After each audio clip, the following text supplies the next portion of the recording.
Gyandeep YouTube channel पर आप सबका स्वागत है। आज मैं आप सबको इस वीडियो में सीटेट पास करने के 5 ऐसे ट्रिक बताऊंगी जिस ट्रिक को फॉलो करके आप सीटेट को आसानी से पास कर सकते हैं। अगर आपके पास समय कम है, आपकी तैयारी अच्छे से नहीं हो पाई है, तो आप इस ट्रिक को फॉलो करके सीटेट को आसानी से पास कर सकते हैं। तो ट्रिक को जरूर देखिए। 5 ऐसे ट्रिक है जो कि मोस्ट इंपॉर्टेंट है। ये ट्रिक आप देख लेंगे तो आपको सीटेट पास करने से कोई नहीं रोक सकता। आपको 100+ मार्क्स जरूर आएंगे। तो आप ये वीडियो को लास्ट तक जरूर देखिए और वीडियो पसंद आए तो वीडियो को लाइक शेयर सब्सक्राइब करना ना भूलिए। तो चलिए देखते हैं ऐसे 5 ट्रिक कौन से ऐसे हैं जो कि जिसके द्वारा हम सीटेट को पास कर सकते हैं। तो 5 ट्रिक क्या है? पहला ट्रिक क्या है? पहला ट्रिक ये है कि बच्चे को सम्मान देना है। ये जो सीटेट जो एग्जाम है चाइल्ड सेंटर है, मतलब बाल केंद्रित है, बच्चे पे ही आधारित है, बच्चे को ही हमको महत्व देना है। ऐसे हमको क्वेश्चन में वही ऑप्शन ढूंढना है जो कि बच्चे के पक्ष में है, बच्चे के लिए लाभदायक है, वही हमको ऑप्शन ढूंढना है। तो बच्चों को सम्मान देना है, यानी बच्चों को मारना पीटना दंड देना और डराना धमकाना, इस तरह का जो भी ऑप्शन रहेगा उसको हम लोग को इग्नोर करना है। हमको उसी ऑप्शन में टिक करना है जो कि बच्चे के पक्ष में हो, चाइल्ड सेंटर हो, वही आंसर हम लोग को उसी ऑप्शन में टिक करना है। तो पहला ट्रिक यही है कि बच्चे को सम्मान देना है। जो भी है बच्चा है, बच्चे को ही सेंटर में रख के ऑप्शन में टिक करना है।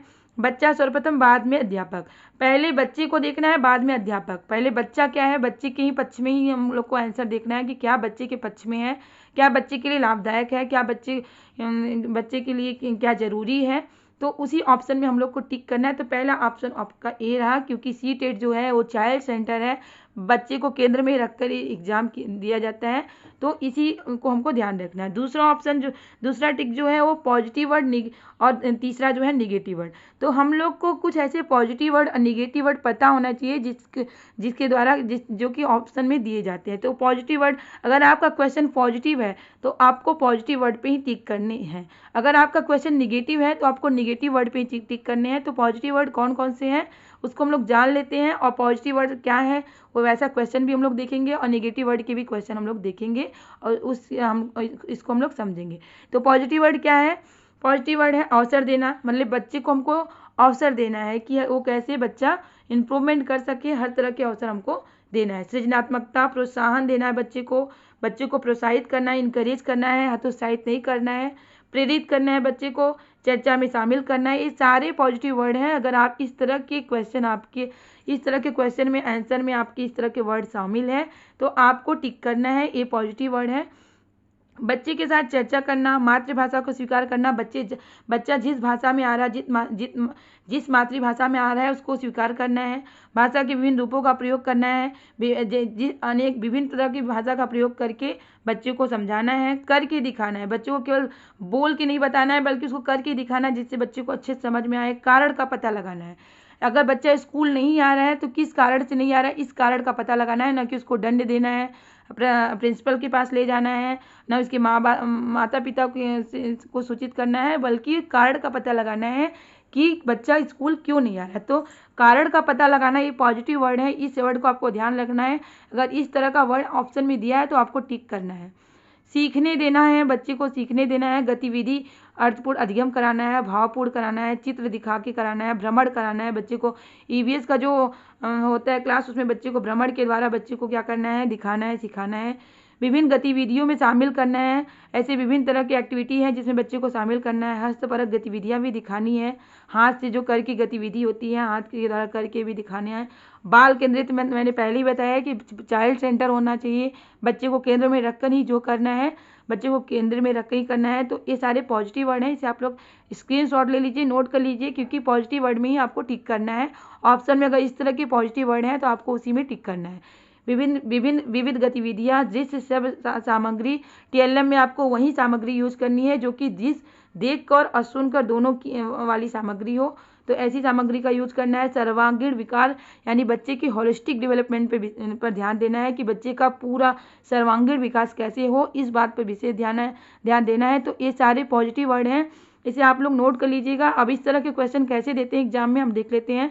क्वेश्चन है आपका कि छात्र के अवांछित बिहेवियर के संशोधन हेतु सबसे प्रभावी विधि क्या है। अगर अवांछित बिहेवियर मतलब अनवांटेड बिहेवियर, अवांछित व्यवहार मतलब अनवांटेड बिहेवियर के संशोधन मतलब सुधार, सुधार करने के लिए हम लोग को सबसे प्रभावी विधि कौन सी होगी? तो 4 ऑप्शन आपको दिए हैं। अब आपको पता लगाना है कि कौन सा ऑप्शन सही होगा। तो सबसे एक क्वेश्चन क्या है, पॉजिटिव क्वेश्चन है कि सबसे प्रभावी विधि कौन सी है। निगेटिव क्वेश्चन तो है नहीं, पॉजिटिव क्वेश्चन है। तो आपको पॉजिटिव क्वेश्चन है तो पॉजिटिव आंसर भी देखना है। तो सबसे पहले तो आपको निगेटिव जितने भी ऑप्शन है उसको कट करना है। तो उसके माता पिता को सूचित करना है।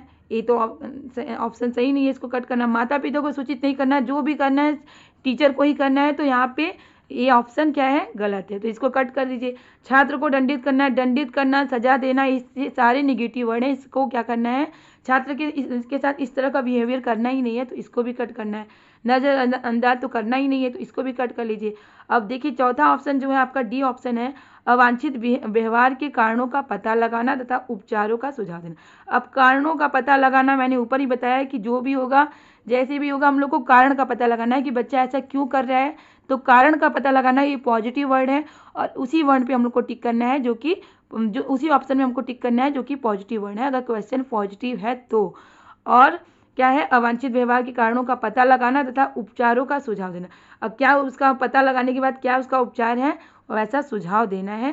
तो यहाँ ऑप्शन डी सही आंसर है। तो अगर क्वेश्चन पॉजिटिव है तो पॉजिटिव आंसर पे हमको टिक करना है। पॉजिटिव वर्ड कौन कौन से हैं ऊपर मैंने बताया है, उसे आप लोग नोट कर लीजिएगा।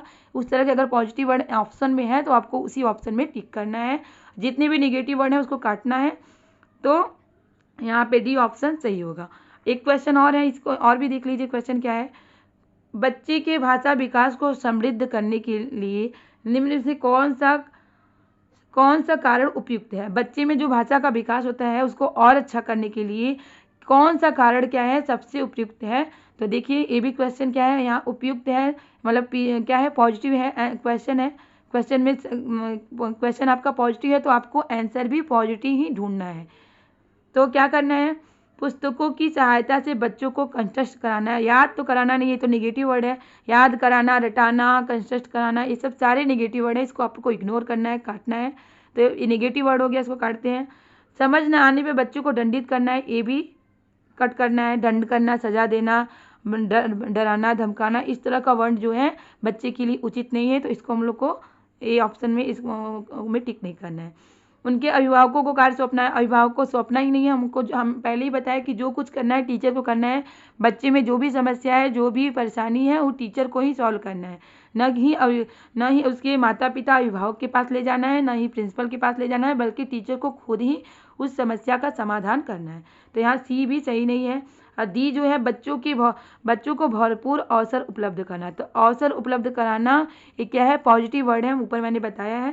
तो ऑप्शन डी सही आंसर होगा। अवसर देना, अवसर उपलब्ध कराना, मैंने ऊपर ही बताया है क्या है, पॉजिटिव वर्ड है। तो ये वर्ड को आपको, पॉजिटिव वर्ड को ध्यान में रखना है। तो ये हो गया आपके पॉजिटिव क्वेश्चन। अगर पॉजिटिव क्वेश्चन रहेंगे तो पॉजिटिव आंसर पे ही टिक करने होंगे। तो आपको पॉजिटिव वर्ड पता होना चाहिए, पॉजिटिव वर्ड क्या क्या है। जिस पे मैंने ऊपर चर्चा किया, आप उसका स्क्रीनशॉट ले लीजिए, हो सके तो नोट कर लीजिए। अब ट्रिक नंबर 3 जो है वो है निगेटिव वर्ड, यानी नकारात्मक शब्द। अब जब निगेटिव वर्ड, जब ऑप्शन में आपको निगेटिव वर्ड रहेंगे तो आपको उसको क्या करना है, कट करना है। लेकिन आपका क्वेश्चन निगेटिव रहेगा तो आपको निगेटिव वर्ड में ही टिक करने होंगे। जैसे अगर आगे हम क्वेश्चन दिखाएंगे आपको किस तरह के क्वेश्चन रहेंगे। तो निगेटिव वर्ड कौन कौन से हैं देख लीजिए, कठोर नियम, सजा, भय। बच्चे के साथ कोई भी कठोर नियम फॉलो नहीं करना है, बच्चों को कोई भी कठोर नियम नहीं देना है, सजा नहीं देना है, भय नहीं दिखाना है, मारना, पीटना, दंड देना, इस तरह का कोई कुछ भी बच्चे के साथ नहीं करना है। केवल, मात्र या ही, ये भी क्या है, निगेटिव वर्ड। अगर ऑप्शन में केवल, मात्र, केवल मात्र या ही, इस तरह के वर्ड रहेंगे तो आपको निगेटिव वर्ड है, इसमें टिक नहीं करना है। अगर निगेटिव क्वेश्चन रहेंगे तो ही इसमें टिक करना है। पुस्तक केंद्रित, मतलब पुस्तक केंद्रित तो होना नहीं चाहिए। बच्चों को पुस्तक के द्वारा नहीं बल्कि करके, दिखा के, समझा के बच्चे को सिखाना है। रटने वाला भी नहीं करना है, व्याकरण रटना, प्रधानाचार्य के पास ले जाना, हतोत्साहित करना, बच्चों को हतोत्साहित नहीं करना है बल्कि प्रोत्साहित करना है, इनकरेज करना है। कंठस्थ कराना, याद कराना, रटाना, कंठस्थ कराना, ये भी क्या है, निगेटिव वर्ड है, जिसको आप कट करना है। परामर्श, त्रुटियां, बच्चे को क्या करना है, त्रुटियां निकालना, उसमें गलतियां निकालना, इस तरह की भी नियम को फॉलो नहीं करना है। निष्क्रिय, बच्चे को निष्क्रिय वर्ड भी क्या है, निगेटिव वर्ड है। एक्टिव वर्ड जो है वो पॉजिटिव है। संक्रिय, एक्टिव यानी संक्रिय वर्ड जो है वो पॉजिटिव है। अगर आपका ऑप्शन में संक्रिय वर्ण रहेगा तो बच्चे के लिए क्या होता है, बच्चे के पक्ष में होता है, तो आपको ये वर्ण पॉजिटिव वर्ण है, जबकि निष्क्रिय वर्ण क्या है, नेगेटिव वर्ण है। व्याख्या करना, बल देना, बच्चे को किसी चीज़ के लिए फोर्स करना, ये भी क्या है, नेगेटिव है।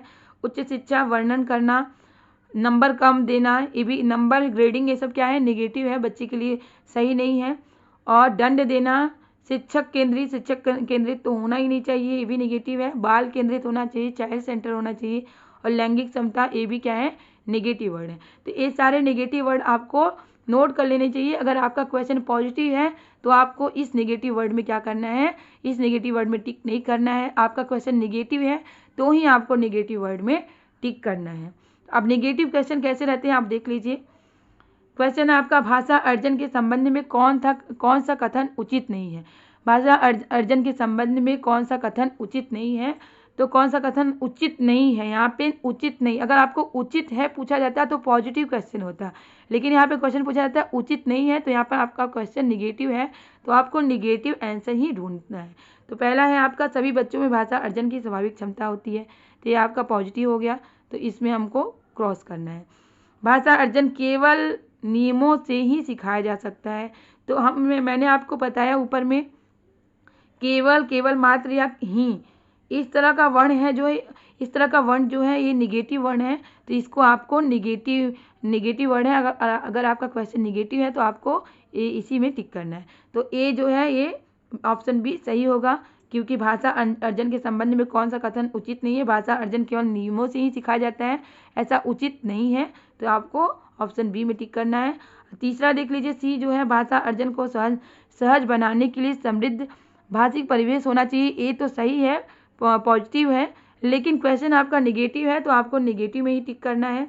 बिना विद्यालय गए भाषा अर्जन संभव नहीं, ये भी पॉजिटिव है, तो इसमें आपको टिक नहीं करना। पहला, तीसरा और चौथा, ये चारों आपको क्वेश्चन के हिसाब से सही नहीं है, क्योंकि क्वेश्चन में पूछा जा रहा है कि भाषा अर्जन के संबंध में कौन सा कथन उचित नहीं है, ऐसा भाषा अर्जन के संबंध में कौन सा कथन है जो कि सही नहीं है, तो यही सही नहीं है कि भाषा केवल नियमों के द्वारा सिखाया जाता है, एक कथन सही नहीं है। तो आपको ये ध्यान में रखना है कि क्वेश्चन अगर पॉजिटिव रहेगा तो पॉजिटिव वर्ड में टिक करना है, अगर आपको क्वेश्चन निगेटिव रहेगा तो निगेटिव ऑप्शन में ही टिक करना है। अब ट्रिक एक चीज़ और आपको ध्यान रखना है कि कभी कभी हम लोग इतना एग्जाम में इतनी हड़बड़ी में रहते हैं कि क्वेश्चन को ठीक से पढ़ते नहीं, जैसे यहाँ पे नहीं दिया है तो हम लोग का दिमाग नहीं पे नहीं जाता है, हम लोग बस यही पढ़ लेते हैं कि भाषा अर्जन के संबंध में कौन सा कथन उचित नहीं है, तो उचित है, हम लोग को अचानक में देखते हैं तो हम लोग को लगता है कि कौन सा कथन उचित है, तो उचित है तो हम लोग उचित है तो हमको पॉजिटिव क्वेश्चन समझ में आता है, तो हम लोग पॉजिटिव में जाके टिक कर देते हैं कि भाषा अर्जन को सहज बनाने के लिए समृद्ध भाषिक प्रवेश होना चाहिए, तो हमको लगता है कि ये उचित है, पूछ रहा है तो हमको इसमें टिक करना चाहिए, जबकि क्वेश्चन में क्या पूछा जा रहा है कि उचित नहीं है, आपको नहीं वर्ड पे ध्यान देना है कि नहीं पूछ रहा है, तो हमको निगेटिव ऑप्शन में टिक करना है। तो आपको क्वेश्चन को पहले ठीक से पढ़ना है, क्योंकि कभी कभी हड़बड़ी में हम लोग क्वेश्चन ठीक से नहीं पढ़ते हैं। ट्रिक नंबर 4 है कि आसान प्रश्न के लिए अधिक समय एवं कठिन प्रश्न के लिए सबसे बड़े विकल्प का चयन करना है। अब आपको लगेगा कि आसान प्रश्न के लिए अधिक समय क्यों, क्योंकि आसान प्रश्न रहते हैं तो हम लोग ओवर कॉन्फिडेंस हो जाते हैं कि क्वेश्चन बहुत आसान है, तो हड़बड़ी में हम लोग जल्दी से टिक लगा देते हैं, लेकिन ऐसा नहीं है, कभी कभी आसान क्वेश्चन भी कठिन होता है, तो उसको हम लोग को बार बार पढ़ना है और सोच समझ के ही टिक लगाना है। तो आसान प्रश्न के लिए अधिक समय देना है और सोच समझ के ही टिक लगाना है, हड़बड़ी में टिक या ओवर कॉन्फिडेंस होकर टिक नहीं लगाना है। कठिन प्रश्न के लिए सबसे बड़े विकल्प का चयन करें। अब देखिए कभी कभी क्या होता है, कठिन प्रश्न रहते हैं और अगर आपको उसके आंसर नहीं पता है, क्योंकि सारे क्वेश्चन का आंसर तो सबको पता नहीं रहता है, तो वहाँ पे आपको तुक्का अप्लाई करना है। तुक्का अप्लाई करना सही नहीं है, लेकिन आपको आंसर नहीं पता है, और चूँकि ये पेपर जो होता है नेगेटिव मार्क नहीं होता है इसमें, इसलिए आप तुक्का लगा सकते हैं।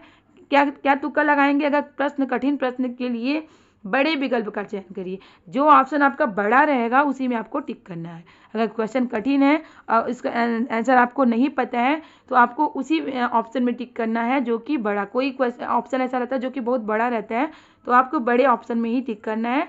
ये तुक्का है, अगर आपको आंसर नहीं पता है तो तुक्का आप लगा सकते हैं, सारे में तुक्का नहीं लगाना है, लेकिन आपको सारे क्वेश्चन का आंसर भी तो नहीं पता होता है, तो जिस क्वेश्चन का आपको आंसर नहीं पता है वहाँ अभी तुक्का को अप्लाई कर सकते हैं, क्योंकि निगेटिव मार्क नहीं है इसलिए आप तुक्का को फॉलो कर सकते हैं। अब देख लीजिए, उपरोक्त सभी या ए बी दोनों विकल्प जैसे ऑप्शन का चुनाव अधिक मात्रा में कर लीजिए। ऑप्शन में क्या होता है, कभी कभी आपको तीन ऑप्शन दिए रहेंगे, चौथे में आपको लिखा रहेगा उपरोक्त सभी, तो आपको उपरोक्त सभी अगर जो रहेगा उसी में आपको टिक करना है। ये भी तुक्का है, लेकिन ऐसा आपको करना है। अगर आपको आंसर नहीं पता है तो उपरोक्त सभी 3 रहेगा और चौथे में आपको देगा उपरोक्त सभी, यानी ऑल ऑफ द एबव, मतलब चारों सही, तीनों सही है। तो आपको क्या करना है, उपरोक्त सभी में टिक करना है। और कभी कभी ए ऑप्शन दिया रहता है, ए ऑप्शन में रहेगा, बी ऑप्शन दिया रहेगा, और सी में आपको रहेगा ए बी दोनों विकल्प सही हैं। तो आपको ए बी दोनों विकल्प सही हैं, ए वाले में टिक करना है। ए बी तुक्का सही जाता है, आपको ऐसा चुनाव करना है। ये सब में नहीं करना है, लेकिन आपको नहीं पता है तो इस तरह से आप कर सकते हैं, क्योंकि नेगेटिव मार्क नहीं है इसलिए। प्रश्न के विकल्पों को करने से पहले देखिए कि कौन सा ऑप्शन नहीं हो सकता है। अब प्रश्न का विकल्प क्वेश्चन पढ़िए, उसके बाद विकल्प देखिए कि कौन सा ऑप्शन नहीं है, जो भी ऑप्शन नहीं होगा उस पर क्रॉस करते जाइए। उसके बाद जो भी ऑप्शन रहेगा सही उसमें टिक करना है। तो सबसे पहले आपको देखना है कि कौन सा विकल्प सही नहीं है, जो सही नहीं है उसको क्रॉस करते रहिए। तो इस तरह से आपको ध्यान में रखना है। अब लास्ट जो ऑप्शन ट्रिक है, क्या है ट्रिक, जो कि इम्पॉर्टेंट टॉपिक पे हम बताएंगे क्या इम्पॉर्टेंट टॉपिक है जिसको हमको लास्ट समय में, मतलब समय अगर कम है और हम लोग के पास समय कम है और हम ज़्यादा तैयारी नहीं कर पाए हैं, तो कौन कौन सा टॉपिक हमको पढ़ना चाहिए, इंपॉर्टेंट टॉपिक कौन सा है, तो देख लेते हैं। पियाजे, कोहलबर्ग और वाइगोत्स्की, ये तीनों जो हैं, इन तीनों के बारे में आप ज़रूर पढ़ लीजिएगा, क्योंकि इनसे क्वेश्चन बनते ही हैं। पियाजे, कोहलबर्ग और वाइगोत्स्की, तो ये टॉपिक आप ज़रूर देख लीजिएगा। अगर आपके पास समय कम है तो ये टॉपिक आप ज़रूर पढ़ लीजिएगा। बहुत सारा लेंदी सिलेबस है, तो आप सारे सिलेबस नहीं पढ़ पा रहे हैं तो आप ये टॉपिक जो टॉपिक हम बता रहे हैं उसको आप ज़रूर पढ़ लीजिएगा। पियाजे, कोहलबर्ग और वाइगोत्स्की। एनसीएफ 2005 ये मोस्ट इंपॉर्टेंट है, इससे 8 से 10 मार्क्स के क्वेश्चन बनते ही हैं, तो आप इसको भी ज़रूर पढ़ लीजिएगा। मूल्यांकन, ये भी इम्पॉर्टेंट है, इससे भी 2-4 मार्क्स के क्वेश्चन बनते ही हैं।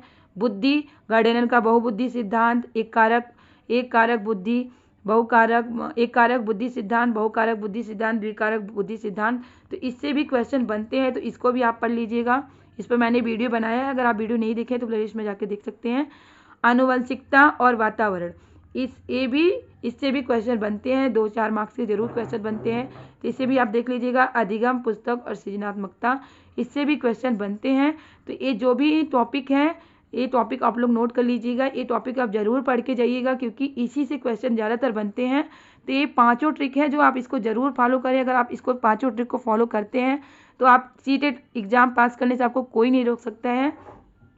और ये जो ट्रिक है, पॉजिटिव वर्ड, नेगेटिव वर्ड, इस तरह का ट्रिक आप फॉलो करके 10-12 मार्क्स के 12 से 15 मार्क्स तो आपको ज़रूर मिल जाएंगे। तो ये सारे ट्रिक, मतलब 5 ट्रिक आप ज़रूर फॉलो करिए, और इससे ये आपके लिए बहुत ही लाभदायक होगा। उम्मीद है कि आपको वीडियो ज़रूर पसंद आया होगा।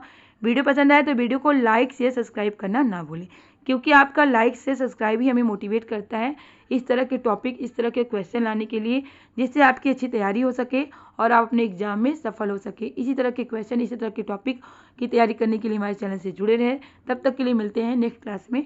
बाय।